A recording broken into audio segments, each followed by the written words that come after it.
Clover Moore gets another term in the City of Sydney. Disappointing because more of the same is not good for anywhere after that length of time. We've spoken about many times why she's not a great Lord Mayor of Sydney.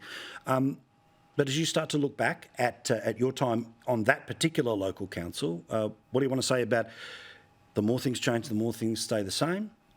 Well, look, I had the privilege of serving on council for 12 years. It was, greatest job of my life, and I'm so honoured to have done it. Congratulations to Clover Moore, who did win with a primary of about 37%. It's her 6th term in office. That is a remarkable term.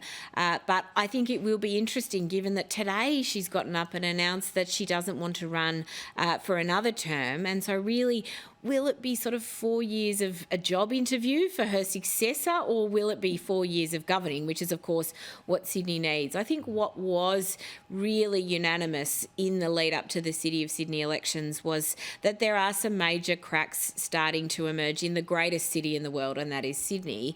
Oxford Street, Sydney's nightlife. It's so hard to get dinner after 10 o'clock at night. Paul, you and I have discussed this endlessly.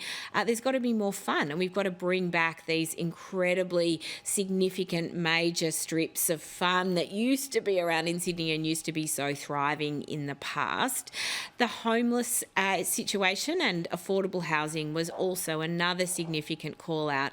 The City of Sydney has nearly $800 million in cash in the bank, could be investing so much more to support those sleeping rafts, support more affordable housing.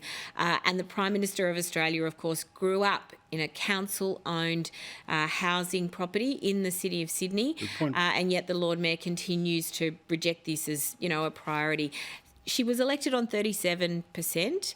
I do think, I know we're not yet at bold predictions, but this will be your bold prediction. The counting will continue for the next couple of weeks. I do think she will lose her majority. I do think, given the preferences and how they'll flow this time, it's quite different from last election.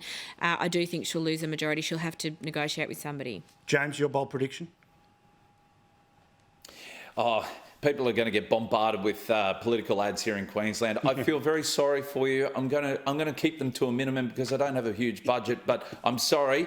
The ads are going to be really relentless from this point forward. Just do one cartoon and text it to as many as you can. Thank you, mate. Do appreciate it. Thank you, guys. We'll see you again next week.